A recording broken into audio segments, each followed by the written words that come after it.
Right, a very good evening to everyone, and welcome to the second of our two Overview and Scrutiny board meetings today on Monday the 10th of February 2020. This is the 6 p.m. meeting here in HMS Phoebe in the Town Hall. Welcome to all board members, including substitutes. Welcome to members of the press and public. A number of items to consider tonight, but before we go into the main agenda, I'll pass over to Jill for some housekeeping. Thank you. Thanks, Chairman. Please note that this Overview and Scrutiny Board meeting is being audio recorded by the Council for the purposes of publishing on the Council website in due course. Please could I remind councillors and officers to use their microphones when speaking. The meeting may also be audio recorded and or filmed for live or subsequent broadcast by members of the public. Please note that this meeting room is fitted with an induction loop for the benefit of hearing aid users. Hearing aids should be switched to the T setting. There are no scheduled fire alarm tests. If the alarm goes off, please leave the building by way of the nearest available signed fire exit route and make your way to the front of the Town Hall building. I will accompany any disabled persons to the refuge area along the corridor to await assistance. Finally, please could mobile phones be turned off or switched to a silent setting for the duration of the meeting. Thank you. Item 1, apologies. Apologies have been received from Councillor Mark Anderson and Councillor Mohan Iyengar. Item 2, substitute members. Councillor Bobby Dove is here for Councillor Anderson and Councillor Mike White is here for Councillor Iyengar. Item 3, declarations of interest. Do members have any disclosable pecuniary interest or any other interests in any items on the agenda today? So I'll record that as none. Item 4, public speaking. There are no questions, statements or petitions for this meeting. Thanks, Chair. Thank you very much, which moves us on to item 5, which is the Chairman's update. Nothing further to add to what I put forward in the earlier meeting, except just to remind and reiterate that everybody's contributions are welcome. I made the comment in the last board meeting that there are no silly questions, and contrary to what some members thought of their own questions, they were not silly, because there are no silly questions. So, but in all seriousness, we are dealing with some issues tonight of some great importance. So anything to do with clarity or any particular items you may feel you wish more information on, everyone is open and I'm keen for everybody to be involved. That moves us to item number 6, which is the forward plan, of which there should be a copy in everybody's agenda. As we try to collectively agree at each board meeting what we are going to be looking at and put into our forward plan. Obviously, we very much mirror the relevant items through the Cabinet forward plan, so that's what we are going to be looking at tonight. We've already got a number of items on the Cabinet forward plan for March, which we had already previously agreed that we would look at through scrutiny, which have been moved about as the updates to the Cabinet forward plan move forward. So we had already agreed to scrutinise in the past the arts and cultural development in Bournemouth, the Seascape Group Limited 5-year strategic plan 2020-2025, the bereavement services business plan phase 1, the options appraisal for the delivery of Revs and Bends services, and the Wessex Fields site development strategy. Are we all still of the view that all of those still bear scrutiny? Yes, we changed our mind on any of those. Fine, in which case we had also agreed previously not to scrutinise a community governance review for Throop and Holdenhurst. So unless there's a burning desire to put that back on the list, we'll take that as something we don't need to be looking at. Which leaves us to the final ones to consider whether we put on our forward plan. And this is, of course, subject to any changes coming through the Cabinet forward plan. I think there are some changes coming through tomorrow. Tanya, I'm looking at... Yeah. Oh, perhaps not. We'll work with what we've got. So the ones that we need to look at, whether we would like to look at, are the Street Works Permitting Scheme, the Heathlands SPD, unauthorised encampments policy and practice, the Capital Investment Strategy, and the Grass Cutting, Wildflower and Habitat Management Policy. I'll deal with the last one first. Do we need to be looking at the Grass Cutting, Wildflower and Habitat Management Policy? I mean, it's very important, but is it something that we need to be looking at the board? No, it's one that we can potentially cut.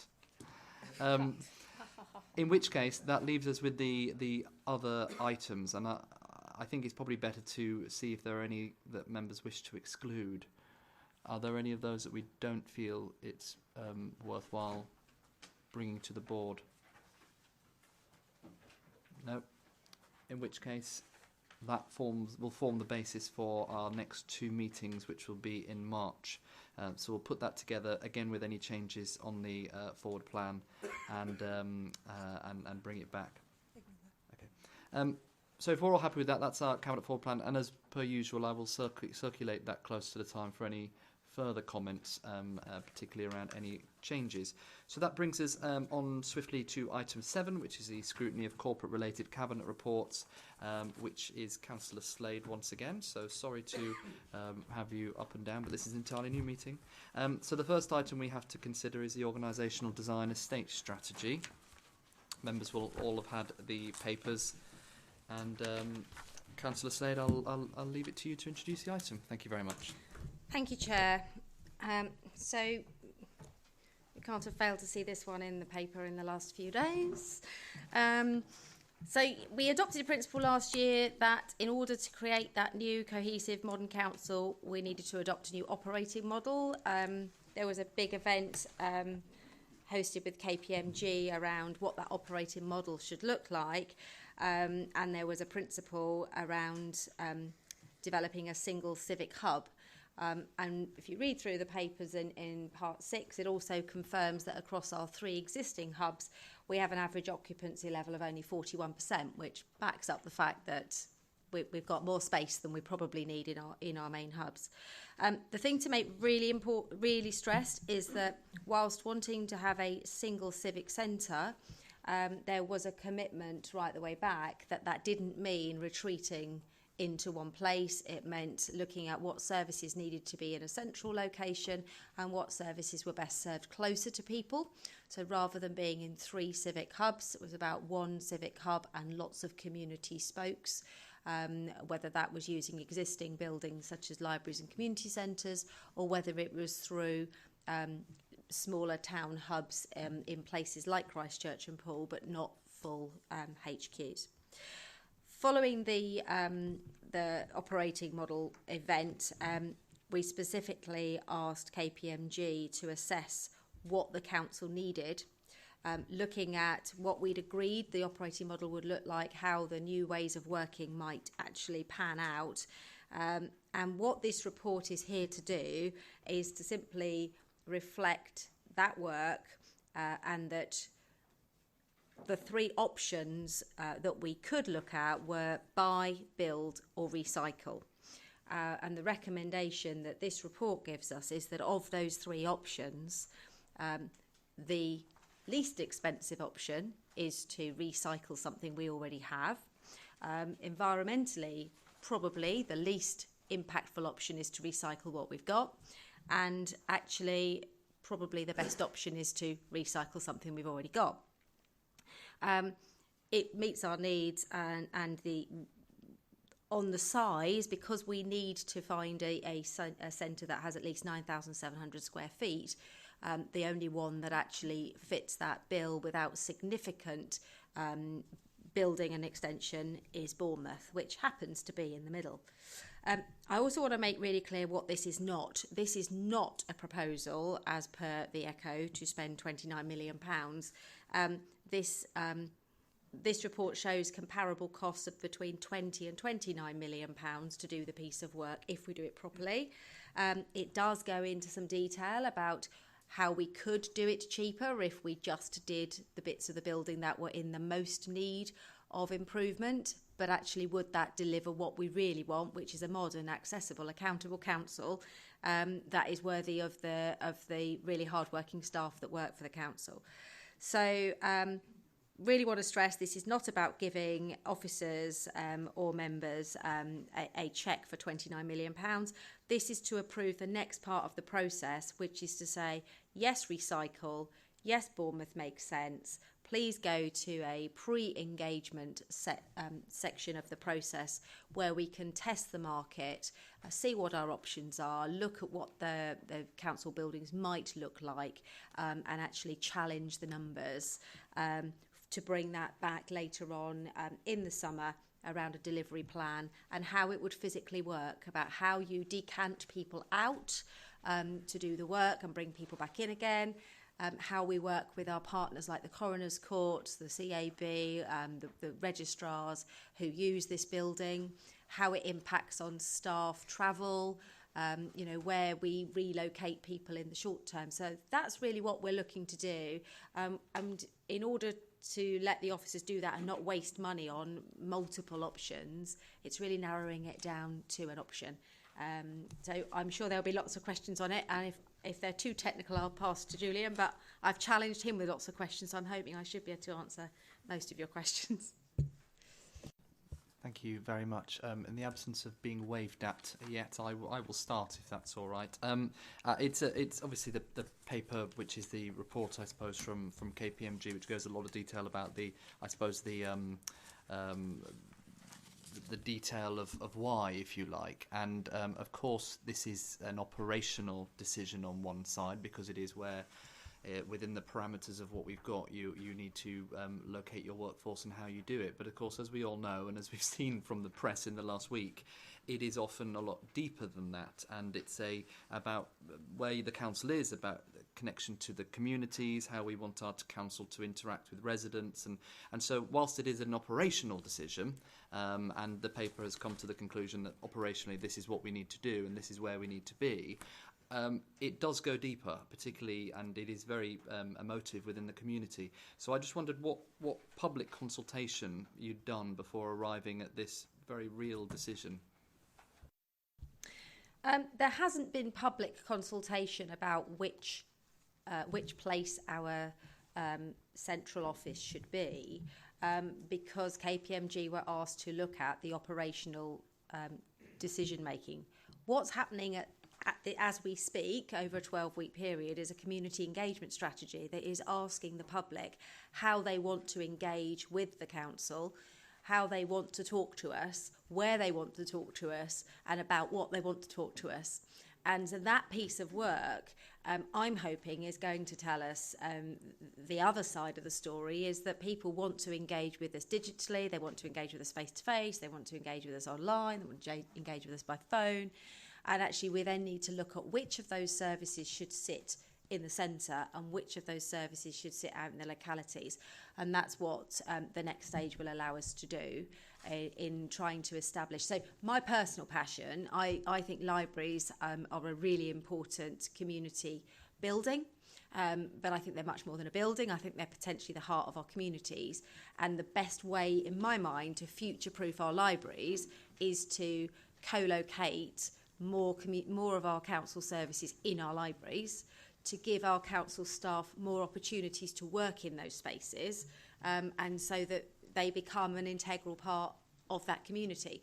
And I think by actually being really radical and saying how many people actually need to be in the centre and how many people can work where they live or where their service users are, I think this gives us the chance to do that. So I think the community, to go back to your specific question, the community engagement is around what does the community engagement strategy tell us they want, so that we can then put the right people in the right places. Mr. Oscathorpe. Thank you, Chair. Could I just perhaps add to that? In the delivery plan for modern, accessible, accountable council, which you've just lauded, there was one of the actions is to develop and deliver a customer access strategy later this year. Now, it's within that, building on the results from the engagement survey, that we should be using to inform where we place our services going forward in terms of physical access to them. So, the leader is absolutely right. Based on this report, we're not proposing to move or relocate any services at this stage. It's an options appraisal. And that piece of engagement and the subsequent decisions about which services are placed where and which communities and how we access them will come at a later date. Thank you. Councillor Farquhar. Thank you very much, Chair. Didn't realise I had indicated. But I'll take the advantage of it. Thank you very much. My question is, because like many of us, we would have read the local press take on the paper itself. When I was reading through it for the options for which to become the hub, I didn't pick up at all this square meterage, and I see in the paper as regards how that was arrived at. But when I was looking at those figures, I mean, for the sustainability, but I think most people consider aiming towards being cost neutral. With the potential sale of the other two locations, is there, as part of this approval, will that feasibility be in there for how much we can realise to put against refurbishing this building, if this is what's decided as our central hub, and cascading out to these spokes that you talk about in the libraries? Because these are figures which I think would land a lot better through the press with the general public. So if I refer you to the report, it does give an indication of what KPMG believe. Again, it's all based upon square footages and sort of technical information about how much might be generated from the sale of the various sites. And when you look at the options appraisal for, which one, it does say how much would be released from the sale of different buildings. That's on page 280. I've been sort of asking questions about, well, does that include the whole site? If, for example, Poole was to be sold, what happens if we actually developed it for housing? What if we sold this bit and not that bit? The whole purpose of the next stage is to actually look at what is the marketability of those spaces and how do we make the most of the sites we've got. Because you're right in that if, for example, we sold both sites to a developer for luxury flats, we might get more money, but actually, is that the right thing to do? Because it might be better for us collectively as a council to say, do we want to is it about maximising cash and therefore spending less money on this, or is it about actually what's the best use of that site to achieve our corporate objectives? So it isn't as straightforward as saying, ramp it up on this side. That will be a decision that when we get the market testing back, we'll say, well, if you sold it for housing, it might generate this. If you sold it for a hotel, it might generate that. Actually, nobody wants to buy that site, so therefore you're better off developing it yourself. That's why we need to go on to the next stage. But I think what's really important is that we recognise that we're not going to be wasting any money. We're going to get the best value for money. That's really important. We have a responsibility to the public to do that. And that as we go through, it's going to be scrutinised at every stage. And I've already been talking to Julian about how do we engage the staff throughout the process? How do we engage members? How do we make sure that as ideas and decisions are being played with, that we take on board all the expertise within the organisation as well as the external expertise. But I think this is going to be a really staged process, and I don't think it's as straightforward as sell it for as much as we can so the net cost is as low as we can, because that might end up with us going against all of our other principles. Councillor Green. Thank you, Chairman. I'm sorry, I can't remember the phrase that Councillor Slade used, but this isn't revolutionary or really aspirational to have people working off-site. It's what every large organisation is doing. No organisation of our size would be sitting here with an expensive estate with 41% occupancy. So to move forward in one way or the other, I think has to be done.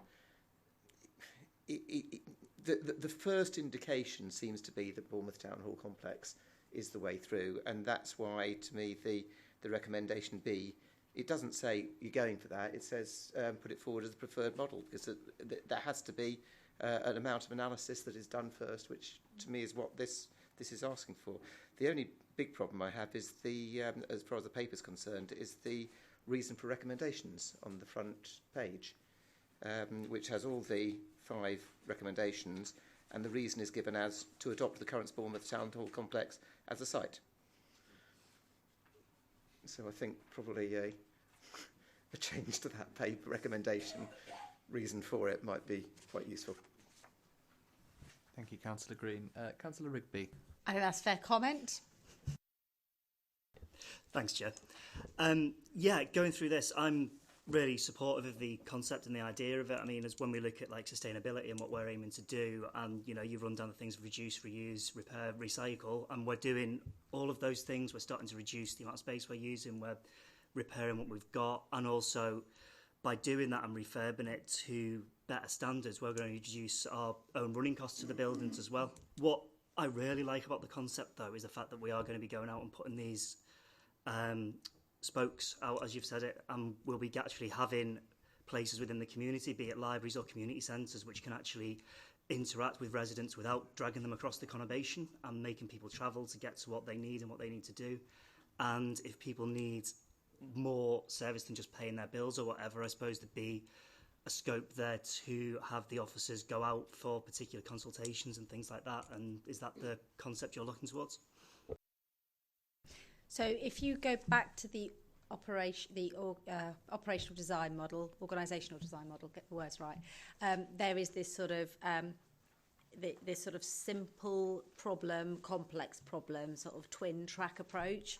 And so we're going to be looking at what's transactional and what's complex, and how we actually could take that out into the communities.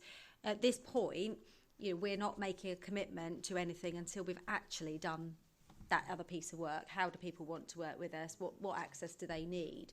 But certainly it is the intention of the Cabinet to make sure that we have a strong presence across our whole community. And I know that there's certainly been heavy lobbying in Poole and in Christchurch to say, you know what, not everything's going to Bournemouth. And you know, I'm just as strong on that nobody wants to have to come into Bournemouth Town Hall to transact business. They want to do it as close as possible. That's the most sustainable, it's the most accessible, and that's what we should be doing. And those libraries, you know, I've already been talking about which of our libraries don't have meeting spaces. How can we make sure everything's very flexible so that you can push the books out of the way and create more community space? I even was talking today, and I got slapped on the wrist for it, about can we mothball bits of our buildings? If our occupancy is 41%, what can we mothball now to reduce our running costs? But I was told it wasn't as simple as that, because the radiators are so old you can't turn off bits and pieces, and it's a bit sporadic. But, you know, so we are looking at all of those things now. What can we change now? And I don't want to see us wait until the end of this process to start putting that stuff out in the communities. We'll be seeing it happening soon. Thank you very much. Councillor Haynes. Thank you, Chair. I'm actually really pleased to hear Councillor Slade say that there will be community hubs. I think, as the document says, that's what they will call. They'll have the civic centre and the community hubs. Because like yourself, I have been lobbied by residents in Poole to say what's going on. I don't wish to travel to Bournemouth to do my transactions. So leading on from there, the estimate, and it is an estimate, that it would cost between 20 and 29 million to potentially refurbish this existing building that we're in now. Does that cost actually cover hubs that we make, community hubs that we will probably be putting in place as well? So be they having to reconfigure existing libraries, or perhaps keep some other existing buildings going. And then the other question that I have is, obviously in the document there is no indication of a time frame. So whether you could give me an indication of a time frame as to what the next steps will be, and when you think you might actually be able to come up with a plan as to, if indeed the decision is made that we would go ahead with refurbishing the town hall here, what sort of time frame are you working to? So to go back to the first comment about does it include the costs of any works needed on those other hubs? No, it doesn't. However, most of those buildings are already in our ownership, but there is the transformation budget, which we approved last year around in order to transform our council to the new ways of working. There's in the budget, there's a capital sum that was around transformation, and the reconfiguring of the way that our officers work is dealt with within that transformation budget, separate from this specific budget, which is relating to the build costs. One of the significant costs around the build, whether it would have been a buy, a build or a recycle, is around some of the technology that needs to go in, and particularly the data centre. That's quite a big slice of the money, which would be the same wherever it was put. So that will enable the different ways of working. As far as the implementation is concerned, if you go to page 284, it talks about the phasing, and the expectation is that there's a 4 to 6 month period during which we'll be doing the market testing and the business case. So we would be expecting to bring back the detail later on, late summer, with a view to decanting out staff. There's got to be a piece of work done about who to decant and when and how. You know, do you move the whole of one division to Christchurch and another division to Poole? Do you do the public spaces first so that they can carry on working again? That piece of work's got to be done as part of the market testing. But my understanding is that we would be expecting some movement of people sometime later this year. That's the ambition, absolutely. It will depend on the procurement process that emerges from the market engagement. One of the key questions is whether there's a combined design and build relationship, or whether we're separating out the design and the build phases. That decision alone may result in a longer or shorter procurement process. It may also result in a break between a design and build phase. So there's still some uncertainty about that until such time as we've been through that process of talking to potential suppliers or partners and having some clarity about exactly what option we're doing. Could I perhaps just deal with one particular point? The cost range that is in the paper that so much has been made of is a product of a cost per square metre equation for the refurb of this complex. And the reason that was used was in order to provide at least some parity between the kind of quality of outcome within this estate, this building, with what we could expect if we bought or built.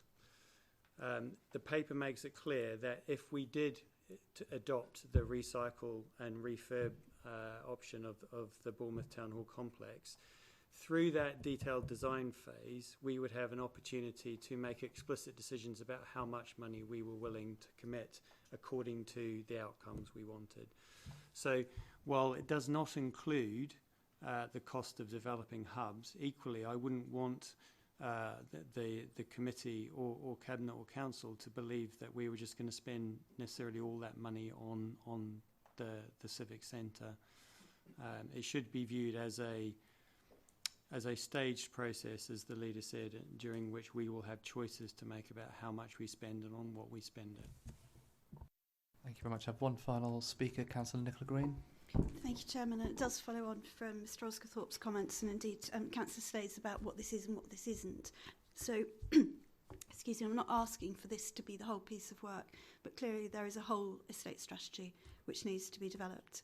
And it's just to, I suppose, seek some reassurance or some understanding of the process about how the rest of that will dovetail, because we have some rather splendid buildings which might be capable of being turned into some community hubs, and we have some rather unsplendid buildings as well which may find themselves in the right place to be community hubs. So it's really just a plea that the wider estate strategy is going to be kept in mind when doing this, so that we don't inadvertently find that we've built an all-new, all singing, all dancing building actually where we had something that, with a fair wind and an imaginative approach, we might have done something with. Thank you. I think that's completely fair, but I think it's also fair to say that we've also got some buildings that could be very easily repurposed into something better that are being used. For example, I'm aware of some buildings that have got a few people working in them because that's where they've always worked, who could very easily work somewhere else and the building that they're in be better used for service provision or potentially for conversion into housing or whatever. So I think we've got to take a holistic approach. I think the report says we've got something like 2,400 buildings, or now clearly some of them are kiosks and some of them are, you know, depots for lorries, but I think we need to take an overall approach and to be sure that we're getting the best use out of all of our buildings. And the other thing to bear in mind, some of our buildings are listed and have a historic value, and we don't want to be throwing the baby out with the bathwater. So we're really conscious that Poole Civic Centre, parts of that have been listed. So how do we overcome and protect what's precious and got heritage value, whilst at the same time recognising that a lot of that building isn't precious with heritage value. A lot of it could very easily be repurposed. So it's that balance that needs to be done as part of this. Councillor Green. Thank you for that. And just to follow up, also to ask that there is no starting point that about what a hub should look like, because I'm sure in some areas they could look very different from others, and in some cases actually it might just essentially need to be an office frontage. Others it might be, you know, this dream idea we have of a library which does a children's centre and everything else, but actually that won't be appropriate. But also that you will engage with all ward councillors, because I think it's very important that we have the opportunity to express what our residents tell us they think their best place is. So let's not start by saying every ward has to have one. And inadvertently undersell our residents. If we can just make sure that there is plenty of engagement for members, because I think clearly we're an asset in that sense. Thank you.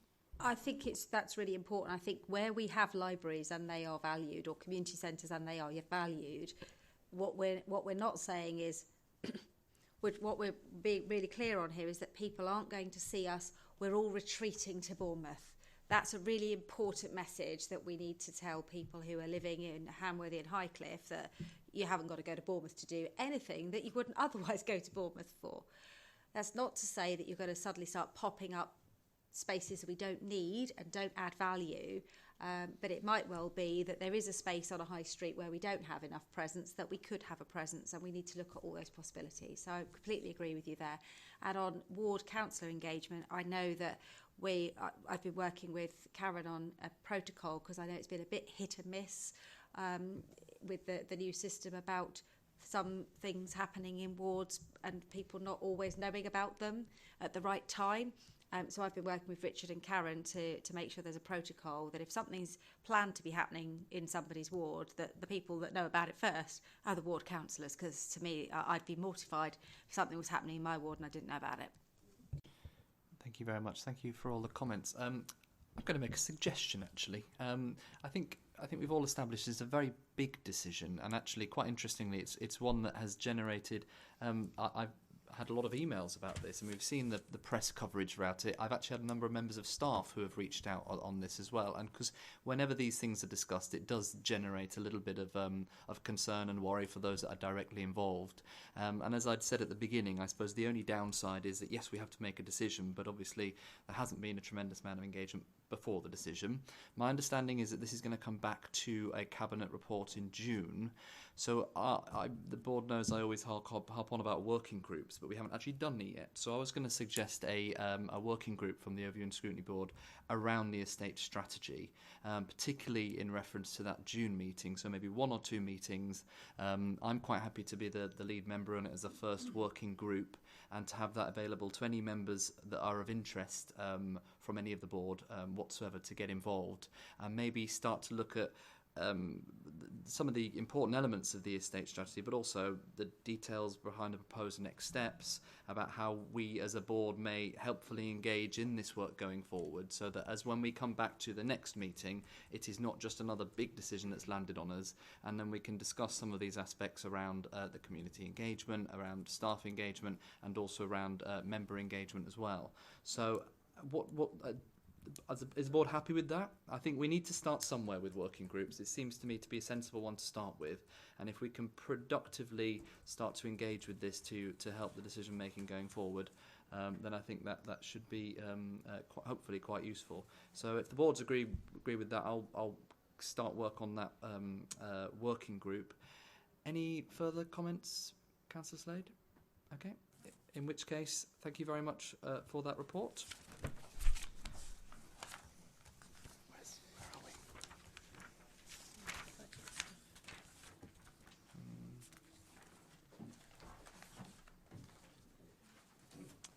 So that moves us on to item number 8, which is the scrutiny of budget-related cabinet reports. We're going to split this into 2 sections. The first, which will be dealing with the Housing Revenue Account Budget Setting Report 2021, and we have Councillor Kieran Wilson for that. And then after that, we'll move on to the second part of the budget. And my intention, with the board's approval, is to take the Q3 Budget Monitoring Report and the Budget and MTFP update report together in one. They are interchangeable, and it seems silly to try and separate them out. So without further ado, we'll move to Councillor Wilson to introduce the HRO budget setting. Thank you very much.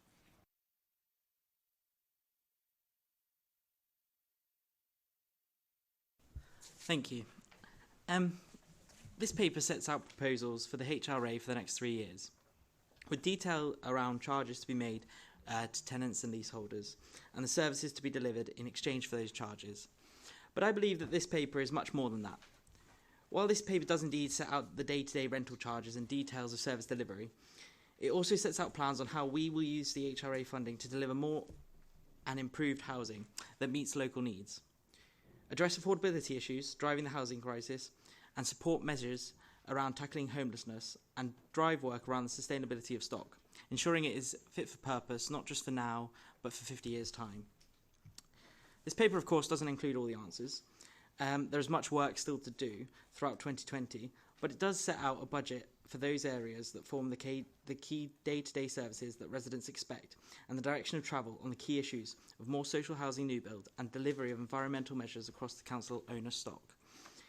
With that in mind, this budget recommends the following: that rents are increased by 2.7% in line with the national rent setting formula, garage charges to increase by 2.4% in line with retail price index.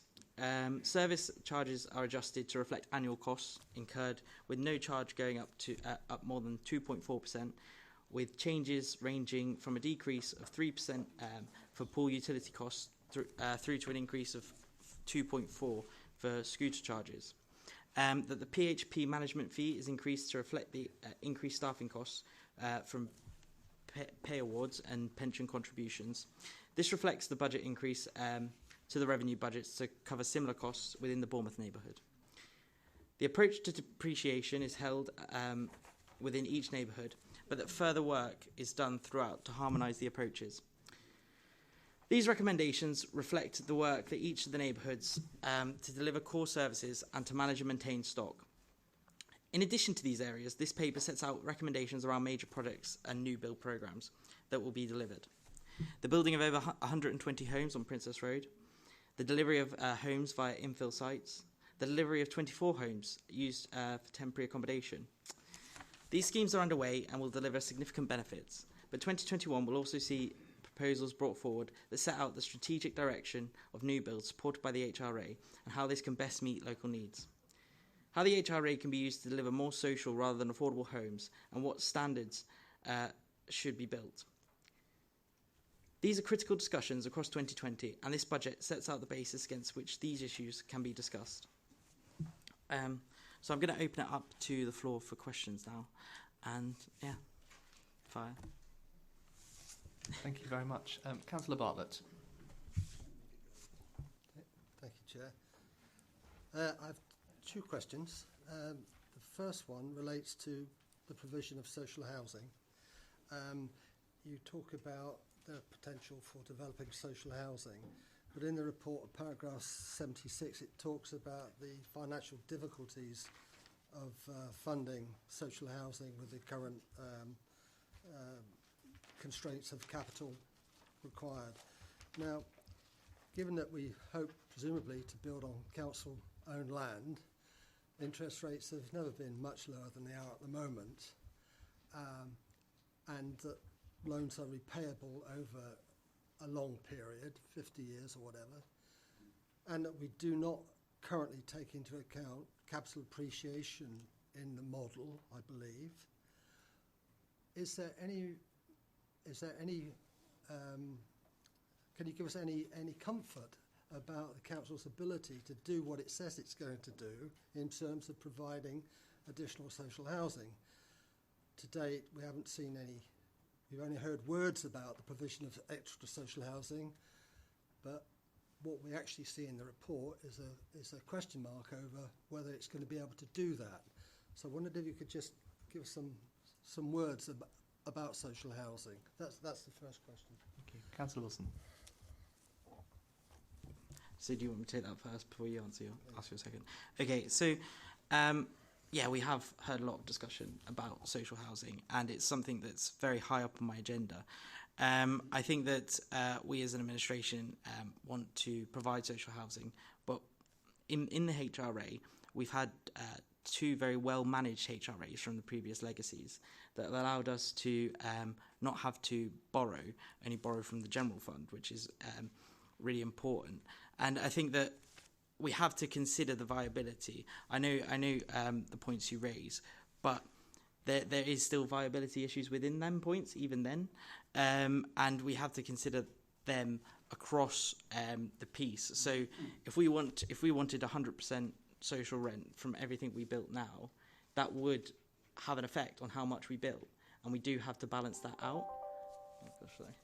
So it is very key. So that's going to be part of the development strategy that's going to come forward in 2020, and yeah, it's definitely in the pipeline. It's definitely something that's high up on our agenda.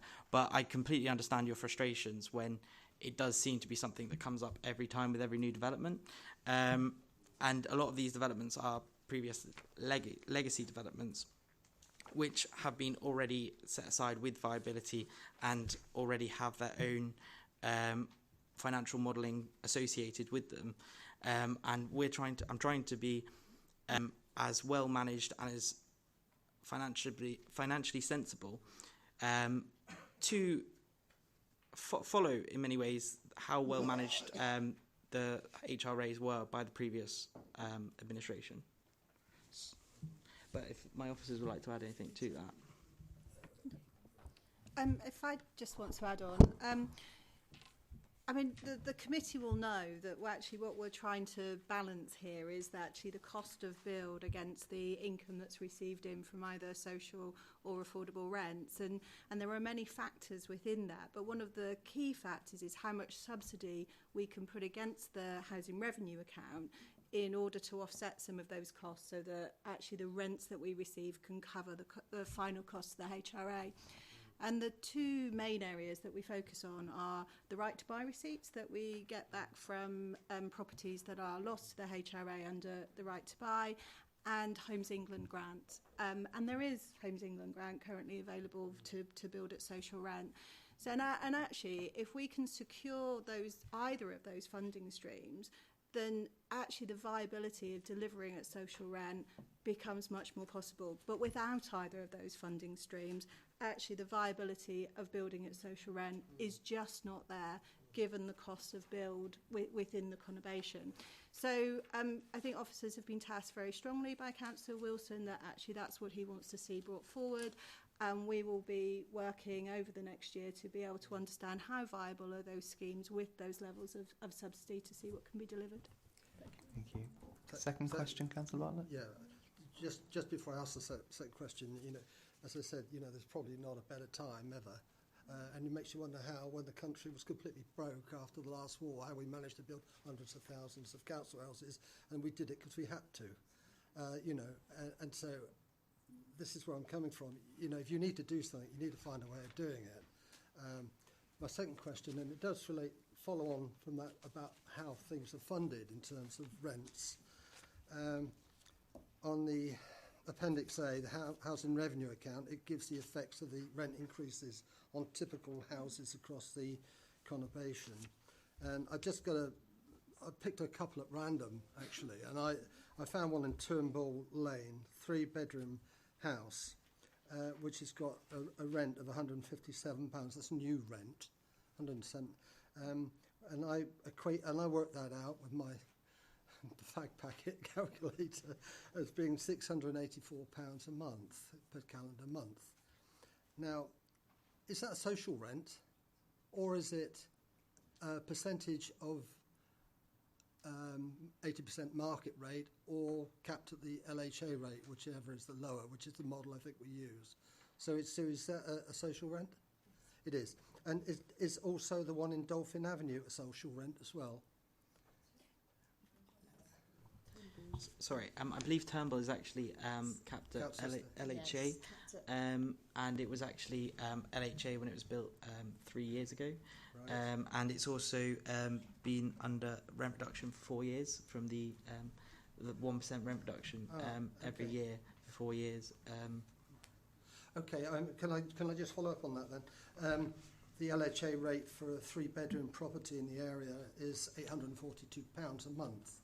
But the rent actually being charged is £684 with the new rent, which is significantly below the LHA rate for the area. So how does that balance out?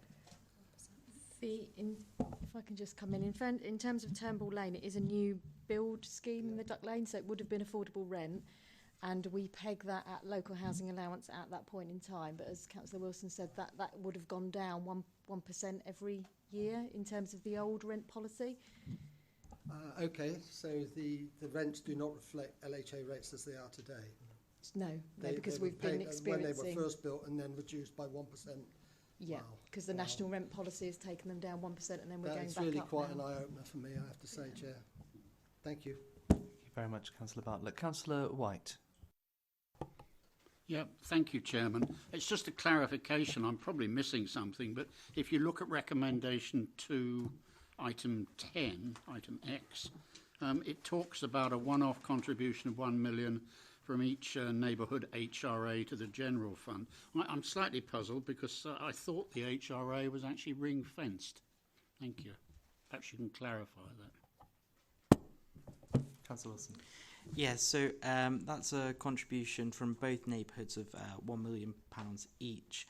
And it's in line with the percentage of 6%, which is the amount that the HRA makes up of the general fund, and it's for the transformation which the HRA will benefit from in the end. So it will have the cost savings of when we have different buildings, legal services all being streamlined. It's the cost savings that are going to come out in the end. But if, again, my officers would like to... Yeah, so just to be clear, I think you're saying this is a legitimate use of the HRA because the housing account generally will benefit from this. Yeah. Yeah, in a roundabout, mumbled way, yeah. Thank you very much. Councillor Lawton. Thank you. Good evening, Councillor Wilson. 81 to 87 in the report talks about new build of some of the significant ones, which I'm pleased to see is at last going to happen, is the 14 4-bedroom houses at Moorside, which I was pushing for a long time. 14 4-bedroom houses, which are desperately needed, and obviously in my left-hand colleague's Princess Road development. Those are all developments which were initiated, sorry, I'm going to say it, by me. But can you tell us what you're going to do? So we've actually got a very ambitious new build programme that over the next 5 years will have 465 new homes coming out of the HRA. A lot of them include new infill sites across the conurbation and a number of other different sites, more specifically along across the long development pipeline. But then there's also going to be over 1,000 homes in that same pipeline in the general fund as well. So we've got a lot of new developments coming forward. Switch this. 1,000 homes. Presumably we've got the sites for that amount. Yes, we do. So we have 465 coming from the HRA. Then we have 400 coming on Turlin Moor, just one example of a site. So there you have nearly 900 homes straight away, kind of thing. But there is a pipeline coming forward. Yeah, can I just add to that? The other thing we've been doing in terms of identifying our land going forward to provide the valuable new homes is scaling up our staffing resources to do that, because obviously it's a very specialist area. So we've been growing our in-house housing development team and generally increasing resources, refocusing resources, because we know that new build is really, really important. Thank you very much. Councillor Dove. Going back to sort of section 2, part 10, with that one-off contribution, which I think accounts for about 5% of your total HRA budget. You talked about some of the savings that would be realised out of that investment, that £2 million investment. So could you give us some ideas how you are expecting, or the sum that you're expecting those savings to achieve, and what kind of time frame that would be in, please? Okay, if you want to. Yeah. There we go, got the microphone to work. It's probably fair to say we haven't got an exact breakdown of how the transformation is going to pan out in terms of savings. I think in terms of the previous item that we had, there will be savings to be had in terms of modernising and creating a far more accessible council. But obviously the HRA within the whole council finances is a really sizable budget. You've got a rent roll of over 20 million across both the Bournemouth and the Poole neighbourhood. So I think it's right that the HRA contributes towards the overall transformation, because it's every single area of the council's operations will and should and will benefit from that. Councillor Dove. Thank you. The only reason I ask, because when I look later on in the budget paper and it talks about transformation, in 2020-21, it's only a saving of £1 million. HRA is extremely important to our residents. There's a huge waiting list. We keep hearing about the waiting list to house our people appropriately in suitable accommodation. I'm concerned, we're talking about the risk here, that we can't identify exactly which savings we're going to be making, or at least have an approximate figure of how much those savings could realise for the council, and for particular how it would benefit the HRA. Councillor Wilson. Yeah, so as my officer said, we don't have an exact breakdown, but we are assuming that they will.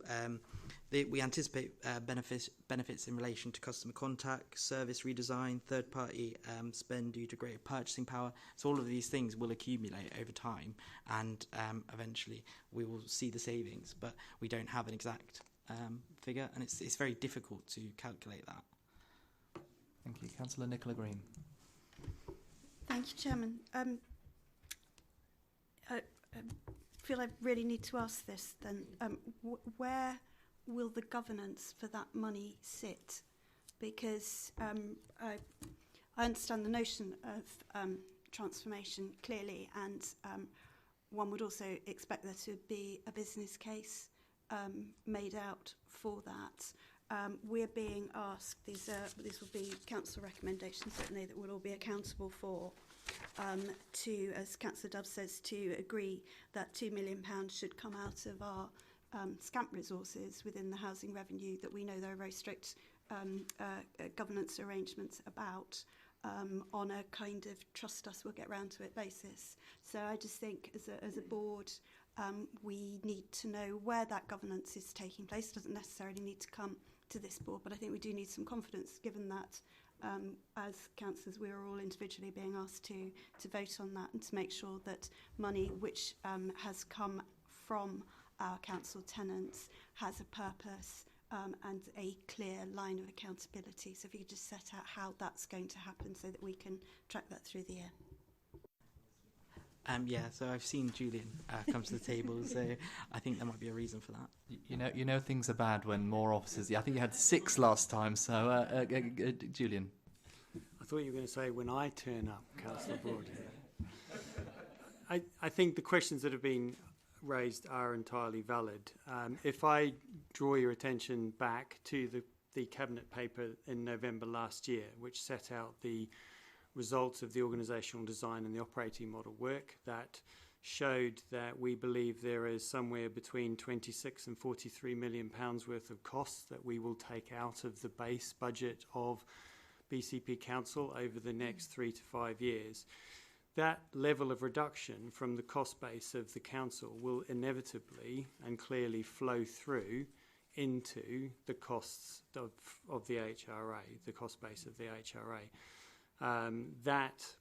The next stage, the implementation and budget for that, will come to Cabinet in April. You will all, as Scrutiny, have an opportunity to review that, and it is only at that point, in the event that Cabinet and then Council make a decision to commit these resources to the implementation of that plan, that the HRA will in effect be charged that level of money. But I think, in summary, it is quite clear, if you go back to the November paper, and I apologise, I should have perhaps drawn more specific attention to that the transformation savings that we're referring to are those savings.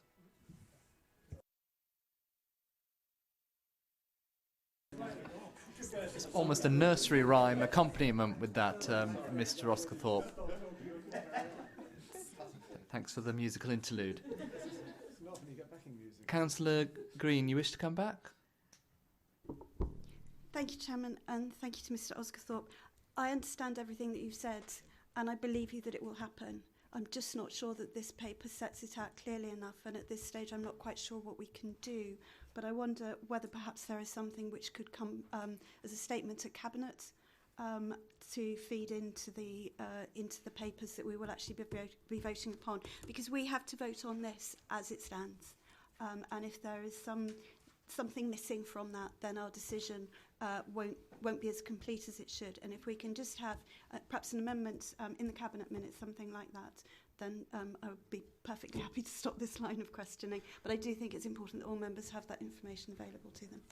Can I suggest then, thank you, Councillor Green and Chairman, that if Mr. Richards and I work with the Councillor Allerton and the officers here to come up with something for Cabinet. Councillor Wilson. Just before we do that, can I just refer you to paragraph 62 and see if that's sufficient in explaining it?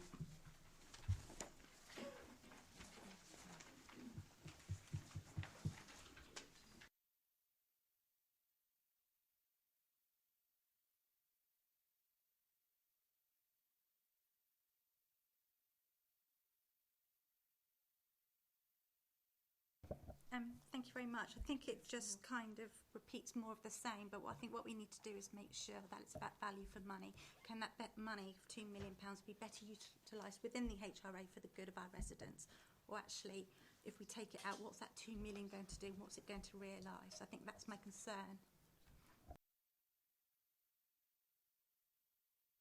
Okay then, yeah, happy to go with that recommendation. Thank you very much. Any further questions or comments from board members on this paper? No.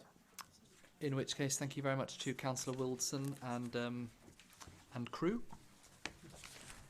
So we will now move on to the second part of the budget scrutiny this evening, which is the consideration of 2 papers: the Q3 Budget Monitoring Report 2019-20. And in tandem with that, the Budget and Medium-Term Financial Plan Update Report. Thank you very much, Councillor Brown. I'll let you handle it how you like, whether you wish to take each of the reports in turn or whether you wish to talk about the budget and make reference to the Budget Monitoring Report.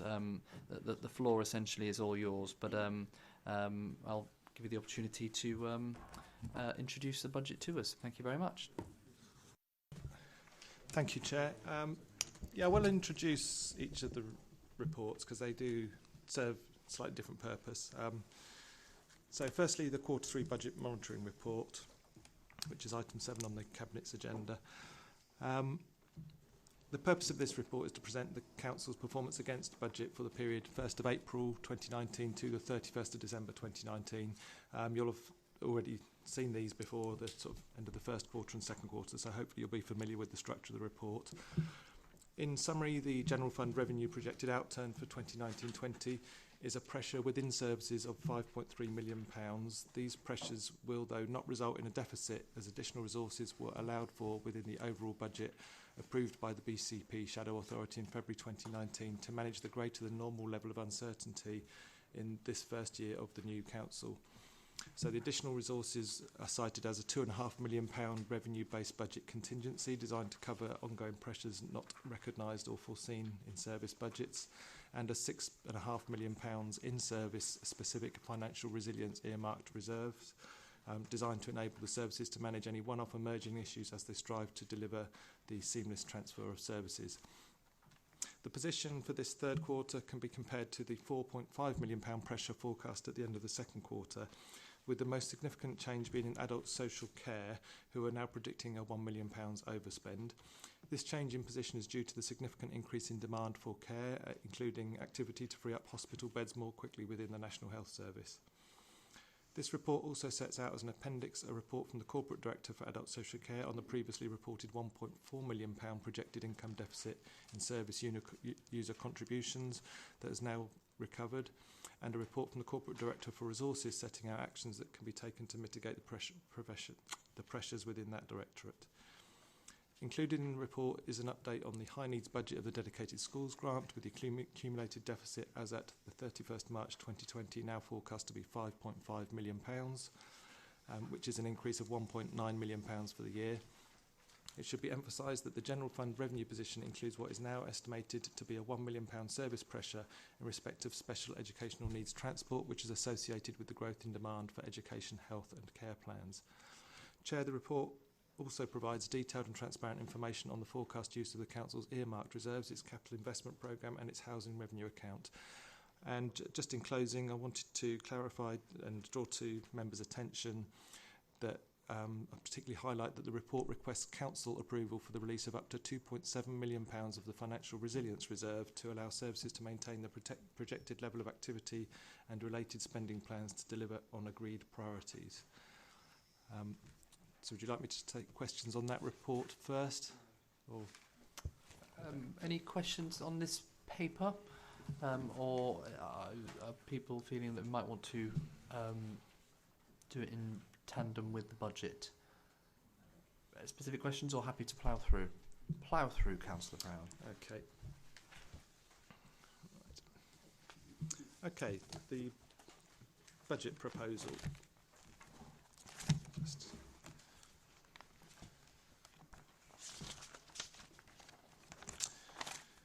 Okay, the 2020-21 Budget and Medium-Term Financial Plan report.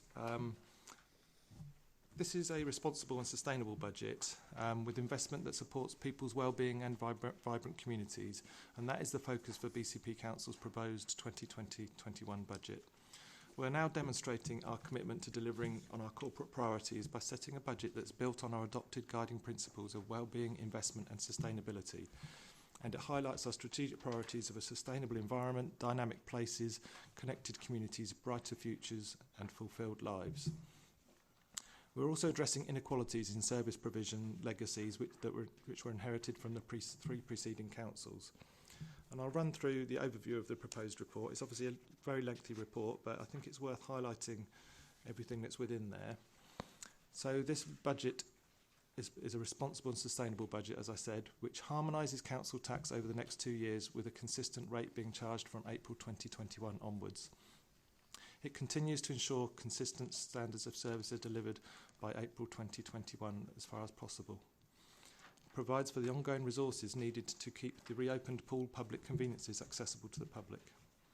It delivers a further £9.4 million in annual service-based savings in addition to the £11.2 million delivered to support the 2019-20 budget, bringing the total service-based annual savings following LGR to £20.6 million. These savings are preventing some of the cuts to services being implemented by other local authorities at this time. It also invests £1.4 million extra per annum in council priorities, namely £240,000 being set aside to support the climate change and ecological emergency, £370,000 investment in regeneration, £390,000 in the highway maintenance network to address the impact of inherited underinvestment across the Christchurch locality, £150,000 to improve street cleansing standards across the conurbation, including addressing the lack of resources available within the Christchurch locality, £150,000 in arts and culture, £50,000 to improve site management of unauthorised encampment, and £50,000 in the community engagement strategy. And also, in the following year, we make a commitment to increase these provisions for corporate priorities by a further £1.1 million. It also prioritises investment in services to the most vulnerable members of our community with an extra £14 million allocated to adult and children's services. It invests in our care-experienced young people as part of our corporate parenting responsibilities by providing them with a council tax discount. It develops a strategy in respect of high needs by recognising the previous unsustainable position in this part of the budget. It invests even further in regeneration to increase the number of homes built locally, to increase growth and to boost the council's tax base. It develops a financial strategy to support the organisation redesign of the council, with up to £18.2 million being initially set aside from the combination of the application of flexible use of capital receipts policy and a contribution from the HRA has just been highlighted. It transforms the council and creates a vibrant new entity which reimagines and creates a 21st century organisation. It manages the £1.1 million reduction in the new homes bonus allocated by the government. It continues to manage the £103 million annual reduction in the council's core funding from government compared to 2010-11. Is based on a £3 million in core unring-fenced government funding in anticipation that this will be removed from 2021-22 onwards. It reduces the base budget revenue contingency from 1% of the net revenue expenditure to 0.4% based on reductions in the levels of uncertainty from the Council's first year of operation and the availability of the residual financial resilience reserve. It enables a £2 million annual contribution to the Council's capital investment programme. And it enables a £360,000 annual contribution to the Poole Bay Beach Master Plan as part of the £3.3 million local contribution to that £36 million scheme. And it continues to protect frontline services. We've committed to achieving equal council tax across the BCP area by April 2021. And alongside this, we're focusing efforts to achieve consistent service levels across our area as much as possible. This budget allows us to set a council tax that makes a single charging structure possible by April 2021. And in progressing this, we've been able to keep council tax rises within the government's 3.99% increase threshold, which includes the 2% adult social care precept. So that paves the way for all households to be billed at the same council tax levels from April of next year. Chair, happy to take any questions on the report. Thank you very much. Colleagues, Councillor Bartlett. Thank you, Chair. I've got one question on the dedicated schools grant, and I've got another fairly straightforward question, I hope, on capital expenditure. The capital one first? I'll take the second one first. That's a good idea. It's probably quite a straightforward one. It says we're talking about the sale of capital assets, and in the report it states that Templeman House is to be sold as a flexible capital receipt. And I noticed that there is no development fund apparently in the capital list in the budget. So I'm assuming that it is going to be sold from the information I've got in the report. However, I'm also aware that a planning application has been submitted for converting the site to affordable housing, in which case there seems to be a bit of a discrepancy. I wonder if someone could just answer that query.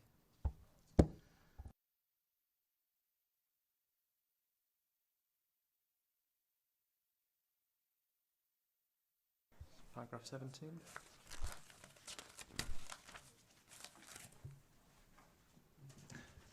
Yeah, this is paragraph 70. It lists the areas for capital receipts generated by the sale of those various sites, etc. Yeah, this is really relating to the transformation funding strategy and the flexible use of those capital receipts to fund the transformation agenda. That is currently, those sites that were included within those asset sales.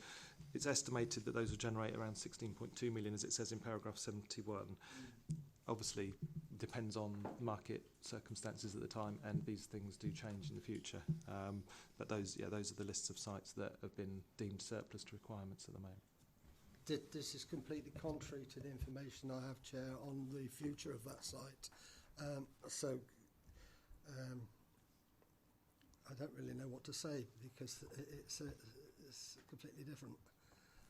Thank you. Mr. Richards? Can I just come in on that, in the sense that I think the report makes it very clear that as part of the strategy to find the resources we need to support transformation, we're attempting over the next 2 years to take any capital receipts that we would have normally received, and through the flexible use of capital receipts policy, turn that into a funding stream for transformation, along with a reasonable contribution from the HRA, which has previously been discussed. This paper lists those sites that have been identified as part of that process.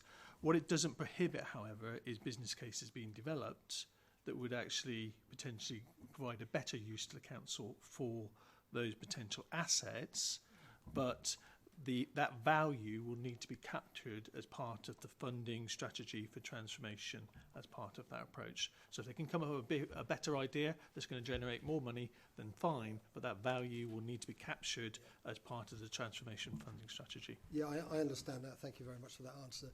The point is, it's completely contrary to the information I've been given by officers for that site, so I was surprised to see it in here in this way. Thanks. I'll ask my first question now then, which relates to the dedicated schools grants and the intent to take 200k on the dedicated school grants to the high needs block, a transfer of 200k from the early years providers, which is something that's a repeat of last year actually. I've had representation from 2 schools in the ward, and they offered a very powerful argument for how badly they will be affected if this is to go ahead. Not all of the early needs schools are actually businesses. Some of them are charities, and one of them that made representations to me is a charity. And what they're actually saying is that this could be the straw that breaks the camel's back as far as their future is concerned, and they may well have to fold up. Because it's the second year in a row this will have happened to them. If that happens, of course, not only is there an immediate knock-on effect to the provision of that service in the area, there's also a knock-on effect to the council, who then has to re-provide the service as a statutory service in another way, which could actually result in or additional expense actually. I know that some areas are actually oversubscribed with places, but they're certainly, not near each other. They tend to be across the conurbation in terms of availability. So, yeah, there are some really strong feelings out there about the way that volunteers in particular and lowly paid staff, and that is a key to it. The increase in national minimum wage has had a massive effect on these people. They're generally all on the lowest wages, and that's had an impact on their staff, who are now actually doing work outside of their own paid time in order to keep these schools going. So although it's a relatively small amount, it has a huge impact on the provision of those services. And I'd wondered, Mr. Chair, if there is any mechanism for someone to look at this again to see if there might be another route for getting the 200k. Some would argue that the schools block itself has a much bigger figure, and whilst it's difficult for them as well, the schools block may actually be able to accommodate the change in a better way than the early needs.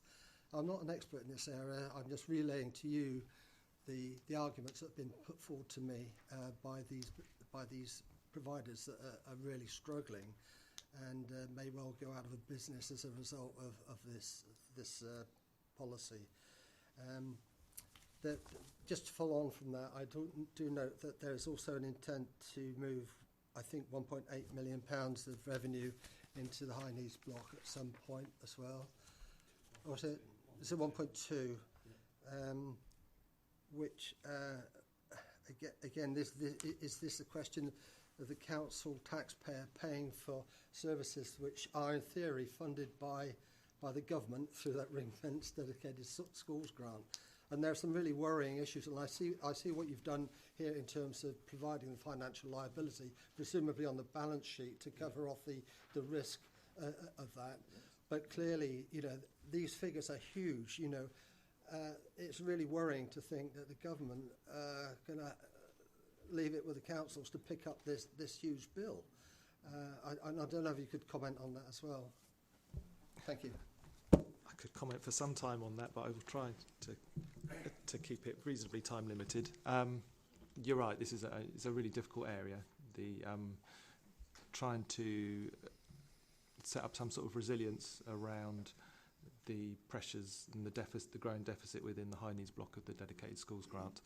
And just to be clear about where we're starting from, we've carried over deficits from the preceding authorities, or from 2 of the 3 preceding authorities, and those deficits are now forecast to grow because of the pressures and the lack of government funding to cover that.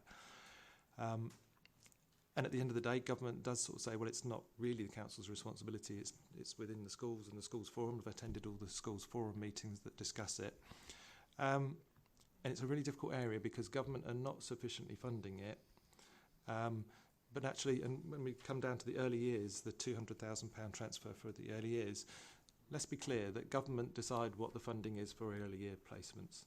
They've increased it by 8p an hour, I think, this year. And let's be clear, they're allocating another £379,000 funding this year for early years, and we're passporting that straight through to the early years providers, so they are getting that increase. The big pressure they're facing, obviously, is around the increase in the national living wage, a 6% increase. Just be clear, that's government setting that increase in the national living wage. The £200,000 transfer was the Shadow Authority agreed that last year, the £200,000 transfer from early years settings, the early years block to the high needs block, and that was supported at the Schools Forum last year. This year at the Schools Forum it was a split vote, so it wasn't passed through, but it's a council decision as to whether we make that transfer. And yeah, I think we've probably all had representations as to around that. But I'm quite clear that actually early years providers benefit significantly from the high needs block. There's at least £750,000 within the high needs block, which is used for special educational needs provision of children in the early years ages. So although they might not see those young people in their actual settings, there is money from the high needs block serving the early years area. And this whole high needs block and the dedicated schools grant should be managed by the schools. So actually, if the early years providers aren't transferring 200,000 to the high needs block, the money's still going out from that, the costs are still accumulating, the deficit's still rising, even though we've got lots of plans and strategies in place to address that as far as we can. So that's them putting more pressure on the primary and secondary schools in the main schools block, but they need to transfer more to the high needs block. And they weren't agreeable to transferring everything that was requested of them this year, and we're going to the Department for Education to request that transfer, and we'll see what response we get from the DFE. So although you could say it's only £200,000, it's actually, I think it's the responsibility of us as authorities of the preschools, of the primary and secondary schools, to actually address this growing pressure. Last year there was a £200,000 transfer and they coped with that. This year the problem is growing. The deficit's growing, and now they're saying, well, we don't want to transfer that this year, but that just makes it even more difficult to square the circle. It's a really difficult area, and we've looked at different approaches, but I think the approach we're taking, and let's be clear, the Shadow Authority didn't set aside any reserves for this deficit, for dealing with this problem. What we've done, we're setting aside a responsible and sustainable budget here, and we are setting up a new financial liability reserve so that we as an authority can set aside funds equivalent to the level of that deficit, so that we can satisfy ourselves that that deficit growing in part of our account isn't going to threaten the sustainability of us as an authority. That's a really difficult decision to make because we're having to transfer revenue monies, we're having to move monies out of other reserves, but I think that's the responsible thing to do, and it's a difficult decision. Yeah, thank you for a comprehensive answer, and I understand you're between a rock and a hard place on this. But just one final point. There was a consultation on this, and the consultation advice from those that were consulted has said that they're not happy with this. The vote was taken, I believe, at the committee meeting, the schools forum, and it wasn't just passed, it was almost unanimous. I think it was almost exclusively against this particular move. So, I think, we're going out to consultation and we're not actually listening either. So I think it's a point, I accept this is a really difficult decision and you're doing the best that you can. And it's obviously the government, but I implore you to look again at the early needs funding situation if you can. Thank you. Okay. Councillor Nicola Green. Thank you, Chairman, and thank you, Councillor Brown, for setting that out so clearly. I agree with very much of what you've said, and we've long made the point that this is a national issue. As you said, many of those rules in which people have to operate are set by national government, and national government decide, therefore, how much money is coming to the local authority. So it absolutely is a tremendously difficult situation currently. My question is, given that this is a national situation, it's a regional situation, what has the administration been doing in terms of working with the Local Government Association, working with the regional network of portfolio holders, and with central government through our members of parliament to make sure that this is right at the top of everybody's to-do list? Councillor Wilson. Not Wilson, it's Brown. Actually. Sorry, Councillor Brown. Do you know, it's because the... It says Councillor Wilson on the... Move it down, because my eyes just go straight to... apologies, Councillor Brown. Do you mean in respect of the whole dedicated schools grant and high needs block issue, or just the preschools? Particularly, it's the overall high needs block, which has been, to say it's an emerging issue, is to say it's one of those things that's been hatching for a very long time, but has hit some authorities prior to others, but everybody's known that it's been coming, so it's certainly been building momentum, and currently I think Devon are looking at something like 21 million in total. Dorset are experiencing, I think, pressures similar to ours. Baines have also a large pressure, and so it goes on. So I'm asking through the regional networks what's being done. That's probably a better question for my colleague on Children's Services, but I do know, but in terms of the sort of DFE government side, there was certainly a DFE representative at the schools forum as well, and was aware of the soundings and what was going on at the schools forum and the views of the schools. And next month, I think there is a visit by the DFE coming to visit BCP to work this through and talk it through. I know that there has been, I think, a peer review, or certainly another authority that's not got such as a peer review, wasn't it, with another authority that isn't in such significant issues, that's sort of sat down with BCP to look through the issue. It was interesting though in that peer review that the other authority received some fairly, I think it was a 14% additional funding from the government towards their high needs block. We received 8%, which was the lowest in the country. So whereas we've had another authority come and talk to us about the issue, they're in a much better position where they're not looking at a deficit this year, but they got a lot more money from government because of the way the formula worked. So it's difficult when they come and speak to you and they're getting double the amount of money extra. And so, but in terms of regional networks, I haven't been. Sorry, just to wrap up, really, I understand that, and everybody is in a slightly different situation. Specifically, what has the administration done to be in touch with our members of parliament and to bring in their support, because we know that is really helpful, and this being a national issue, we absolutely need them to be working with us. So can I just reply on that bit? Councillor Slade. Yeah, just on that part of it. Myself and the Chief Executive had a meeting with the members of Parliament 3 weeks ago, and this was one of the things at the top of the agenda that we asked them to take back and reflect the fact that we had to be looking to put aside a significant amount of money to deal with this. It was an ongoing problem, which they acknowledged, and that they said they would take away. We haven't had any feedback from them following on from the meeting, but we are due to go back to them shortly.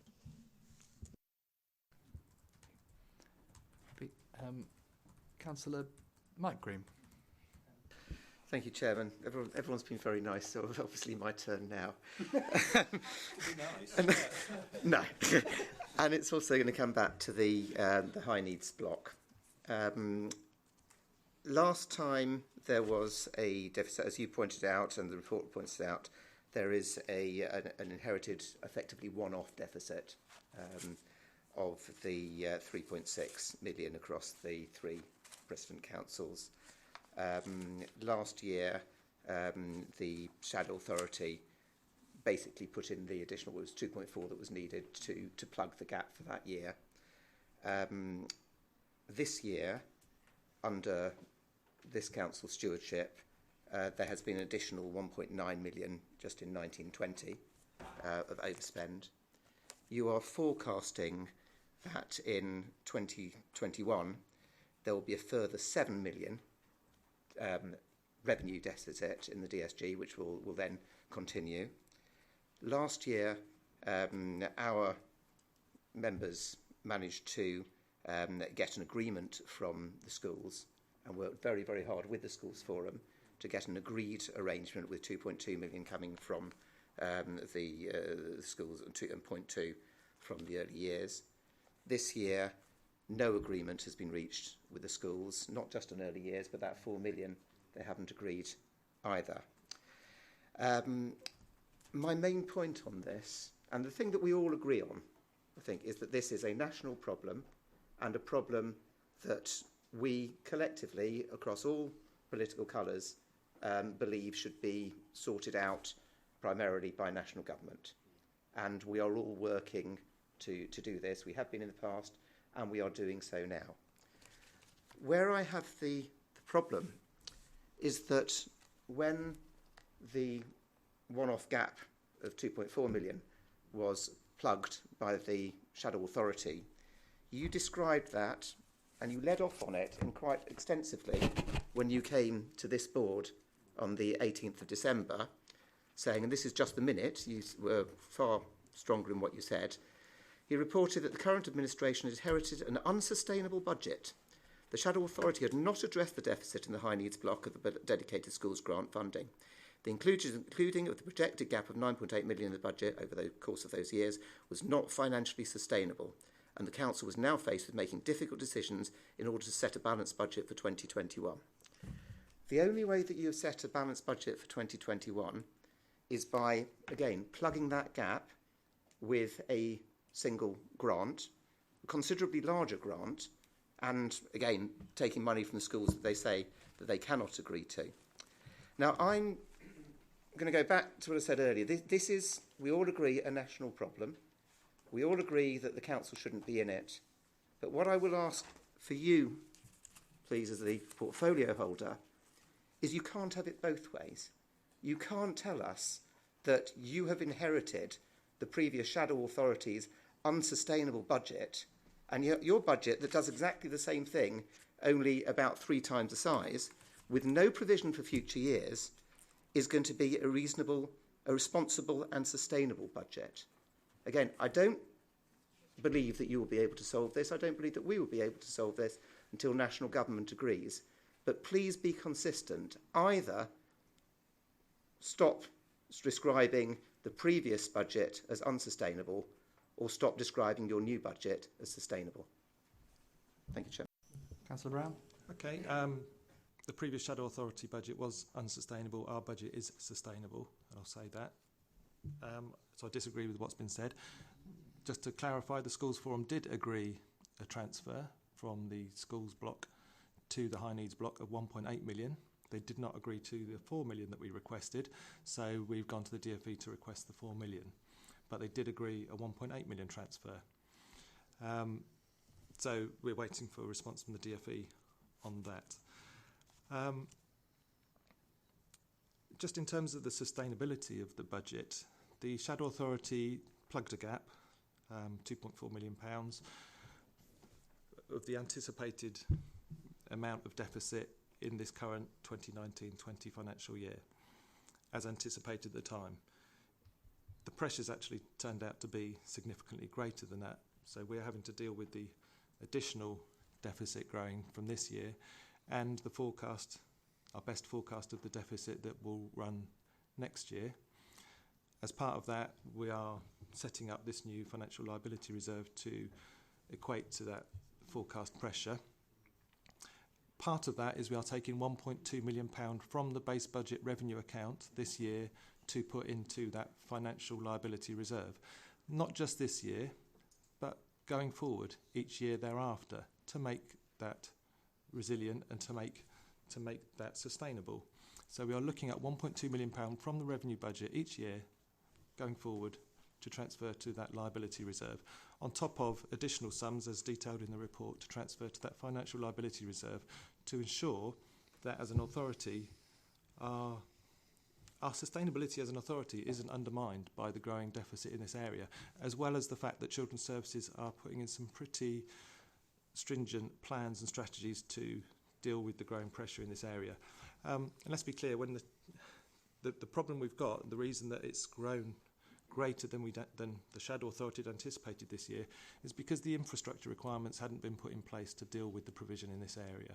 It's not a quick, there's no quick wins in this area that you can quickly say, oh, actually, we'll just pull these pupils out of these placements and move them there. We don't actually have the mainstream school special needs placement units to accommodate those pupils. So what happens is these pupils with the additional needs, where possible, they're in mainstream school settings or units alongside mainstream schools, local authority settings. Those are all full. So every time another pupil gets an education, health and care plan and has additional needs, there are no places in our schools for them. They have to go to an independent school. Within our schools, I think it's around £3,000 or £4,000 per placement it costs. We go to an independent school, you're looking at an average of £43,000 per year for those pupils. So every time an additional pupil gets one of these EHCPs and we have to provide for those additional needs, we're looking at tens of thousands of pounds additional pressure on the budget. And that's what we're looking at putting in place, short-term plans and longer-term strategies to an extent to build our way out of this issue. We can't deal with it overnight, but we need to have plans and strategies in place, which is what we've put in place, and that will bring the deficit down, bring the cost down, along with our annual revenue contribution towards that, to give us a financial liability reserve that we'll be able to set against this deficit. And then we'll wait to hear from government about what they propose to deal with it. Thank you, Councillor Brown. Councillor Green, you wish to come back? Thank you, Chairman. Yeah, I really hope that I've given Councillor Brown a way out on that one, but clearly not. The 1.2 million is an ongoing revenue contribution. That's quite understood. But putting in a 1.2 million to plug an 8.3 million, possibly 12.5 million gap is not a sustainable solution. Putting that in on a one-off basis. I haven't seen anything here which suggests that there is a capital contribution going in from anywhere which is going to bring that 8.3 to 12.5 million pound revenue gap down to zero, which would make it sustainable, or even to 1.2 million, which would make it sustainable. All I'm asking is that you don't try to have it both ways. Plugging a gap once is what was done last time. Plugging a gap once and making a very small contribution to the future is what is being done this time. Either they are both unsustainable, or they were both sustainable, or it's an area that we probably just say, let's work together to try to get government to fix and not try to criticise each other on. Councillor Brown. I'd say we're not plugging the gap once. We are setting aside this liability reserve, which will sit there to balance against the growing deficit, waiting for government to advise us on how on earth they think that this is going to be resolved. So the financial liability reserve, and it details here where we're transferring millions of pounds from the different areas, different reserves to cover that, along with our £1.2 million revenue contribution to that reserve ongoing. And then as our plans come forward, and we're looking at making £2.5 million savings this year in that area, and Children's Services are working on additional savings and efficiencies in that area to bring the costs of that whole high needs block down. If I may then, Chairman, just to try and finish this off, you're setting aside and you're taking out from other reserves a financial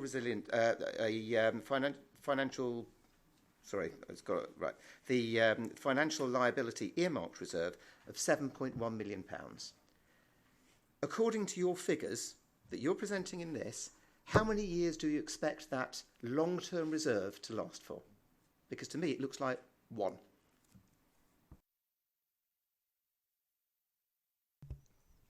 We expect that financial liability reserve to equate to the forecast deficit that we've got for the coming year. Additional revenue will go in after that, but additional plans are going in to actually bring the growth of that. It is sustainable if our plans that we're bringing in to bring efficiencies within that area bring that down so that we don't actually have that growing deficit. The plans are in place to actually bring savings and efficiencies, work with partners across not just education but across education, health and care to address the pressure of these EHCPs, to actually bring that down so that it's not a growing deficit after that, and we actually have a liability reserve that equates to the deficit that we're carrying on our accounts. Thank you. I sense we're going a little bit round in circles here particularly about the concept of sustainability. Any other speakers wish to ask questions around this area? No? Oh, sorry. Councillor Edwards, a visitor. Always welcome. Thank you, Chair. I don't really want to prolong this anymore, but obviously I had wanted to talk about this dedicated schools grant. This £200,000 that's been taken from the early years funding is going to make hardly a dent in that deficit. But it's a vital amount of money for those early years providers who do run on the tightest of margins. And already it seems 1 in 9 of our youngsters are already not reaching key development milestones, and by taking money away from this sector we only see more youngsters fall behind, which obviously adds to more financial burden later on. So basically I just want to ask you that you will allow the early years to keep their £200,000.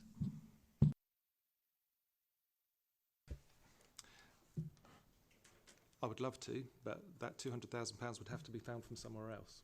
And at the moment, nobody's given me any other options about where that £200,000 can be found.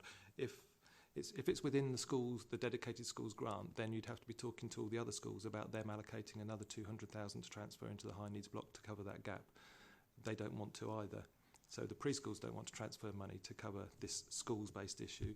The primary and secondary schools don't want to transfer the money to cover this schools-based issue. We as an authority are setting money aside in a reserve to balance off this deficit and taking money, already 1.2 million per year out of our revenue budget. So we could look to take even more out of our revenue budget, but we'd have to cut another £200,000 from somewhere else within the council services to cover that. And what I would say is that the preschools transferred £200,000 last year, so the request is exactly the same as last year, another £200,000 transfer. So yeah, it is an incredibly difficult area. They coped with it last year. They're getting an additional 380,000 roughly government funding this year. Government decide the funding for early years. Government decide what the national living wage is. But unfortunately, we're the ones left to actually try and make the sums balance at the end of the day, and government aren't doing us any favours whatsoever in this respect. Thank you, Councillor Brown. I might add that I have contacted our MP, Conor Burns, about this situation, about the funding for the high needs. Thank you very much. Councillor Nicola Green. Thank you, Chairman. Sorry, just to come back, Councillor Brown, did you just say that if we wanted to give £200,000 to the nurseries, it would have to be through finding another council saving? Surely this money sits within the DSG and there is no facility to do so. I'm sorry if I misheard that, but could you just be absolutely clear about what you did mean? Thank you. There's a number of different ways that we could look at trying to do it. You know, if it sits within the DSG and you want to keep it all within the DSG, it either has to come from other schools, or come from a contribution from us as a local authority towards that, or you'd have to find other savings within the DSG. We would have to stop providing speech and language therapy services to school pupils, or we would have to stop providing some of the additional services that school pupils receive. We went through a list of those at the schools forum with the schools, and they were all dead set against cutting any of those additional therapeutic services that we provide to the schools, and they didn't give us any other solutions to fill that gap. So they don't want us to cut the therapeutic service and the other services we're providing to the schools, but they don't want to take it out of their own budgets either. And we're the ones at the end of the day trying to square the circle.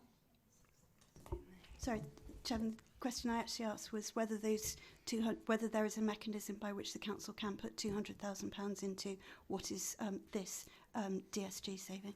It was a mechanism, not a whether. If I may come in on that, in the sense that if a decision was made not to do the £200,000 transfer, then that creates a higher deficit. That higher deficit has to be addressed in some way, shape or form, and at this moment in time you've got a financial resilience reserve that balances off that accumulated deficit. Clearly you would need to find another £200,000 to increase that reserve to cut off as a counterweight to the actual deficit that you're accumulating on your dedicated schools grant. Yeah. Thank you for that clarity.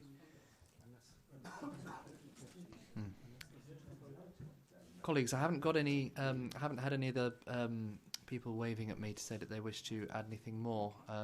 Kate, Ryan, do you wish to answer a question? Ask a question, by all means.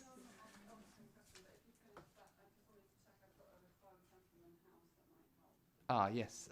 That would be. Why not? Yeah, please do. Do you want to come up to the table, Kate? Thank you very much. I was just double checking my understanding. So Templeman House, it is intended, and the councillor is correct, there's a consultation ongoing in the community around a planning application for the HRA to buy the site from the general fund.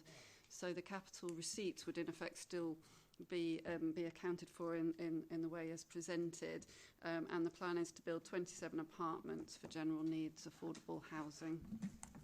Thank you very much for that clarity. Happy, Councillor Bartlett? So it should be in the capital list then, should it not? Should it not be in the list of capital projects? Beady-eyed as always, Councillor Bartlett, so nothing gets past I'd say you. on the basis that actually we haven't got a firm proposal and a business case hasn't yet been approved, then it's still in that development stage. Once it's then approved, then it would go into the capital investment programme. What a clever answer. What would we do with that? Well saved, Mr. Richins.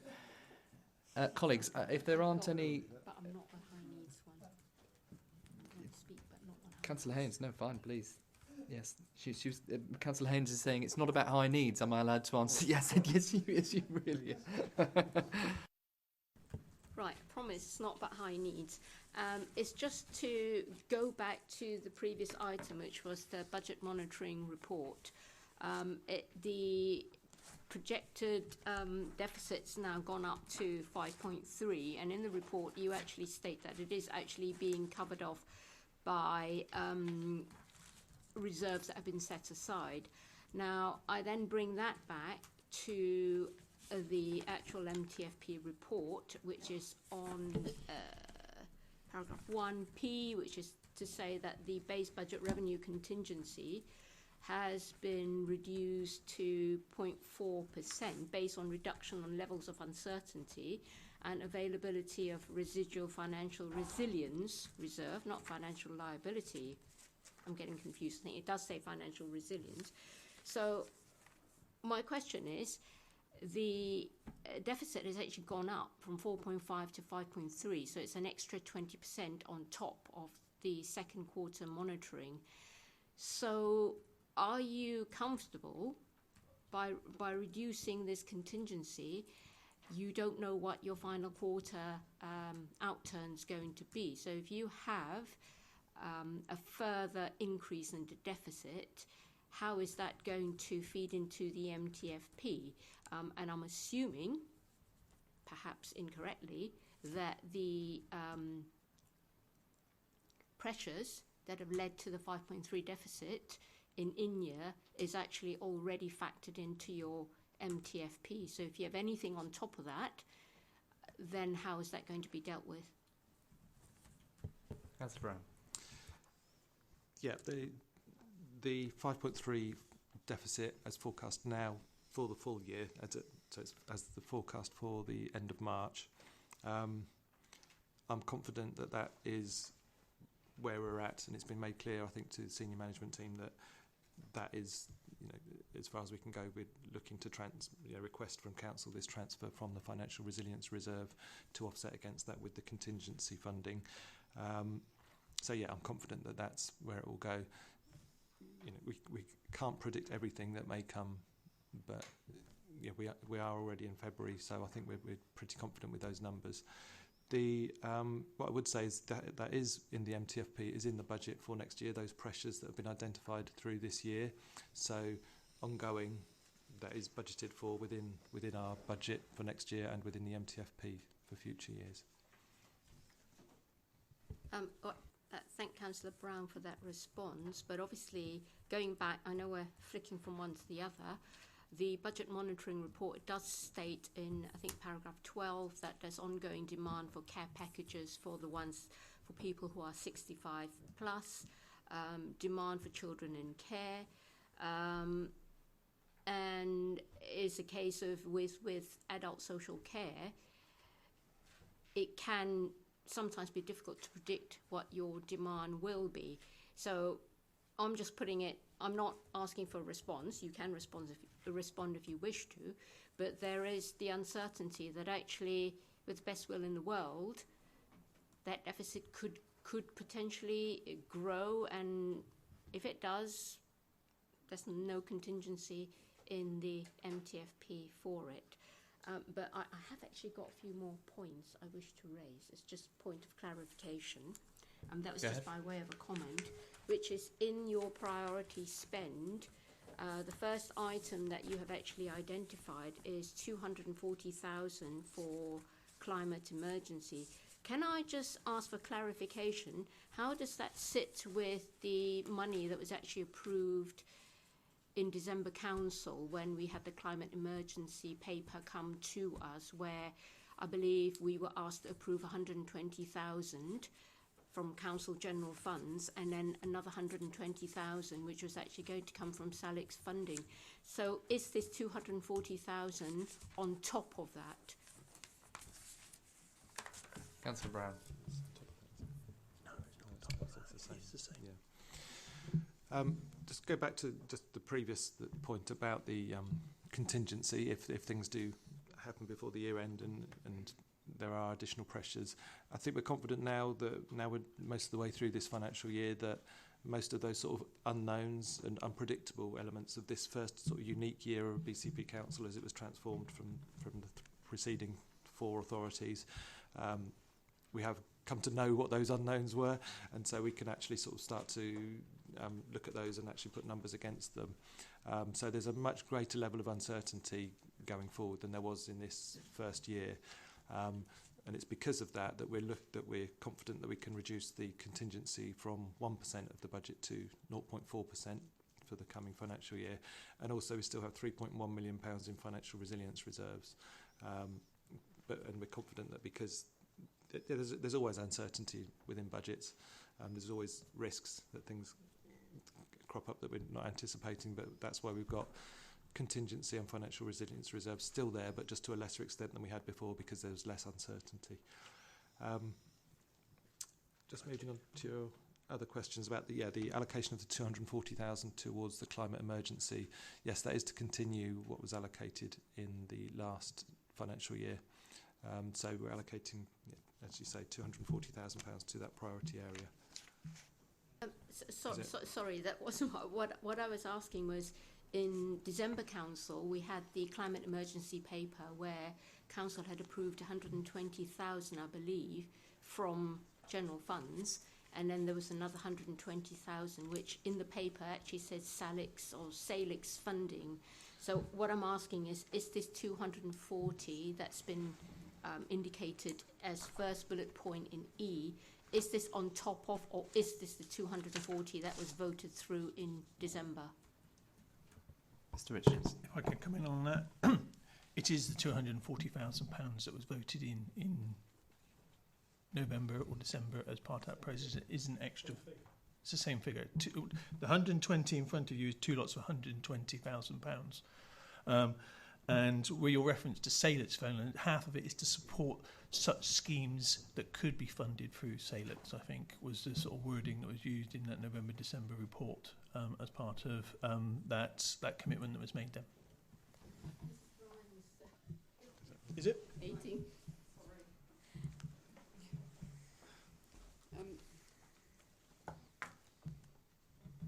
Hi. It's what officers have looked at is should funding be available, what would be the right way forwards. So it's the same sum, but the intentions of what we would use that sum on are different.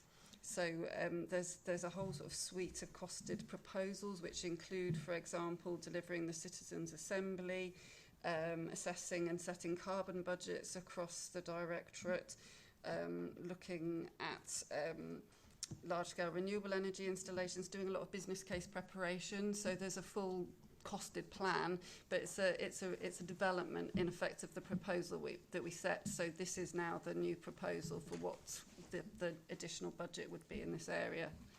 So it isn't funded, I don't think, I don't think we're proposing to continue with the SALEX funding model. Thank you very much. All right. Councillor Farquhar. Oh, apologies. Maybe we'll just jump in. Chief Executive. Thank you, Chairman. So just reading through the minutes, this was the council meeting. It was a view to additional financial support being added to the Climate Change Reserve and SALEX Fund. Those were one-offs. What we're doing here is building £240,000 per year into the base budget going forward. Right. It's clear. That was all. Thank you very much. And I have one more comment, but I'm happy to come back. Do you want to save it? To this.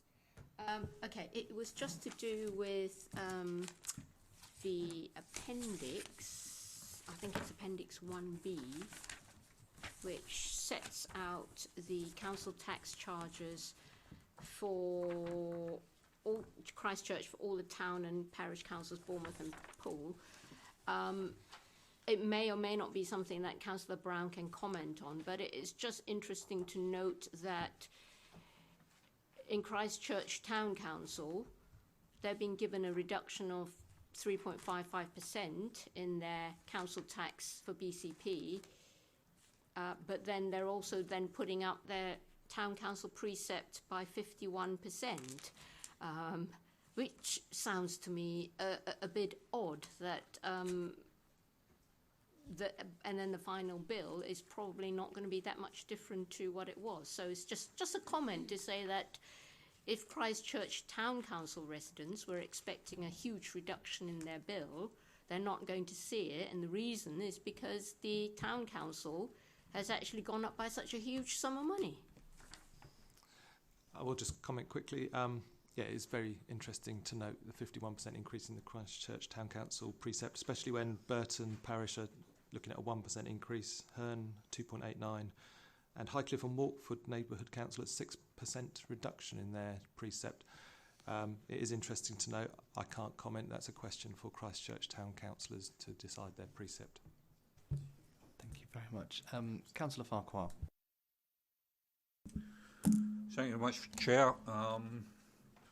As I said earlier, this is one of the most interesting overview and scrutiny boards which I sat on. The idea behind overview and scrutiny is to look at risk, but also to support the objectives of the council. Very interesting discussion around the dedicated school grant and the nature of how schools are funded by national government and what we can do to leverage that with goals for discussion with LGA portfolio holders from across the region, with MPs and so on and so forth. We are, I'm led to believe, the 12th largest regional authority. If we've identified at this overview and scrutiny board that there's a £385 increase in the budget to schools, but schools don't want to pony up 200,000, then is there, and I'd like to move it as a proposal or a movement, is there some clout in this overview and scrutiny writing to the Education Minister, because the formula which is used here in Dorset is causing us such issues within this overview and scrutiny in achieving our support of the Council's overall objectives, and it might be a question of semantics, etc., but it's a case of, if that's going to happen this year, is it not going to happen next year and the year after? And that's why we're putting aside this benefit. But it's just a suggestion that, is there a worthwhile exercise in being the 12th largest regional authority to actually write, as an overview and scrutiny board, to the Education Minister to highlight the difficulty which we're running into in our conurbation here, and what the government plans to do about it, based upon their formulas. Thank you very much for your suggestion, Councillor Farquhar. I like to consider myself a very important person in some regards, mainly my own house. I'm not sure, even with the status that we have as the 12th largest, whether the writing as chair of the Overview and Scrutiny Board will change what is obviously a national issue. But I'm open to the boards. I mean, nothing ever hurts, I suppose. So whether it will tip the scales. Councillor Brown, whether you've got any thoughts on this? I'll leave it to you. I suppose it doesn't hurt. It's a useful suggestion, or even whether it be to sort of the DfE representatives who will be visiting us to sort of talk through how we manage this deficit. So yeah, it's down to the Overview and Scrutiny Board, but yeah, every little helps, as somebody said once. Chief Executive. Just to add to the debate, so as well as the political influencing in terms of the officer side, we've got it on the agenda for the South West Council's meeting next week. I'm visiting MHCLG later on this week to talk about our priorities, and this is on the agenda for that. We've joined a sort of network of local authorities that are campaigning to get more money towards High Needs Block, which is being led by Kingston upon Thames, I think. I think the more that we do, the more we keep it in ministers' inbox, the more we keep it at the top of their in tray. It's definitely worth a go, because I think the general conclusion is that it feels like an unfair apportionment of extra cost onto local government, which was never intended to be in local government. So it may not swing the balance. On the other hand, if every council did it and the minister had an inbox that was 300 odd letters, then it may well swing. So I'll just say we should do everything we can. Councillor Bartlett. Could it be that we make a recommendation to Cabinet for them to take up this issue through the leader? I think that would probably be a more appropriate route, frankly. I think that would be, and I'm happy to co-sign anything that may need to be signed, but happy to. Would you like to make that as a recommendation? Yes, I would. Yes. Would I have a seconder? I would be happy to sign that with yourself and with the leader as Conservative group leader, because even if we take over the administration tomorrow, we'd still be in the position that David is in. So it affects all of us. It's not a political issue. It's an issue for BCP. So if it was to be suggested through the Cabinet, I'm quite happy to go with that. Okay, so we have I'll take that as a seconder, Councillor Lawton. So the recommendation for clarity is to urge Cabinet to not urge Cabinet, but to recommend that Cabinet instructs the leader, or recommends that the leader? The leader and the request. That's the word I was looking for. You began with an R. Right to the minister regarding the DSG budget and the high needs deficit that we're incurring. Unless there's any magnificent debate on that, or all those in favour of that proposal? Excellent. Are there any more speakers that I have missed? Oh, Councillor Green. Two hopefully very quick questions. One certainly is very quick. Spoke about I'm not going to go into the other stuff, but the financial liability reserve, you said, would be allocated 7.1 million in regards to the high needs block to start that off. In page 182, Appendix 3B, the estimate for that reserve as of the end of March this year is 5.5 million. Is that Could you just explain that, and also how we expect to be adding to that reserve by 2.8 million over the course of the following year? If I can come in on that, sir, Chair, with regards to... Pardon? So it's page 190. Yeah. The financial liability reserve estimate at the 31st of March 2020 is £5.5 million. That is the forecast deficit on the high needs block, the dedicated schools grant, as at the 31st of March 2020. So equal and opposite match as a counterweight to against that pressure. We're forecasting that that will then move to £8.3 million, and that contribution of 2.8 is A, from the redirection of some of those other reserves, and is also from the £1.2 million contribution that's part of the base budget. Can I just to follow that on, sorry, in that case, but I thought that our expectation in the budget is that all that 7.1 would be required during 1920 out of the financial liability reserve. That's the expectation within the paper we were just discussing. I think the expectation, within the report is that by the 31st of March 2021, we achieve a balance in that reserve of £8.3 million. 7.1 of that is coming from reserves, 1.2 million of that is a base budget revenue contribution to that reserve, bringing you to the overall 8.3 total. So I'm happy to take this offline and just try and understand it, but I would have thought if we're expecting that 7.1 to be spent during 2021, then surely that 7.1 would have been exhausted by 31st of March 2021. To be clear, we're not expecting to spend any of it. We're holding it as a counterweight against a high needs block deficit, so that actually what we don't end up with is unearmarked reserves of probably £3 or £4 million when they should be held as a minimum of £14 to £15 million. Okay, thank you for that. And my very last question, I hope, is just one for Councillor Brown. Given that you've spoken eloquently and very in a pleased way, I'm sure we all are, that there's been £20 million savings from LGR since it was over the course, or will have been over the course of the first 2 years.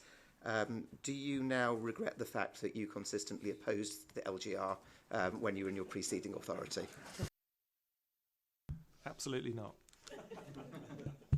A short question and a short answer. One more question. Thank you very much. One final question, Councillor Haynes. Thank you, Chair. Just one more question. And it's Appendix 2B, which is the savings schedule. Line 24, 36, 39, 40 and 41.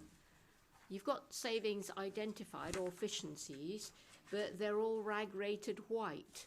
And according to the legend, white means but work to deliver the savings yet to start. So it's just a bit concerning that this all adds up to 835,000 that's being built in as efficiencies in the MTFP, but it's being marked as work yet to start. So could I have a bit more of an explanation for that? Is it deliverable? Councillor Brown?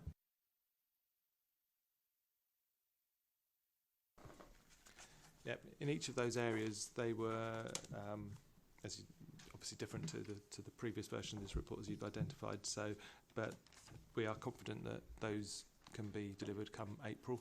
But yeah, work's due to start. My colleague knows a bit more about the detail of those exact points. If you want some more detail. Thank you. Yes, this particularly, many of these relate to the car parking, and the car parks manager has only just taken up post. I am informed that there has been work going on in preparation for this, and there will be a paper that we'll need to bring forward to cover this. But there is work in hand. It's just not reached the point at which there's anything we can share. Thank you very much. In which case, if that is all of the questions that we have for this item, thank you to Councillor Brown, thank you to Adam Richards and other contributors for all of that information there. I believe that concludes all of the items that we have for the second of our two Abuse Scrutiny Board meetings today. Thank you very much to the Cabinet members and members of external bodies that have joined us today for the two meetings. Thank you to members of the press and public for bearing with us, and thank you to members of the board. Have a good evening.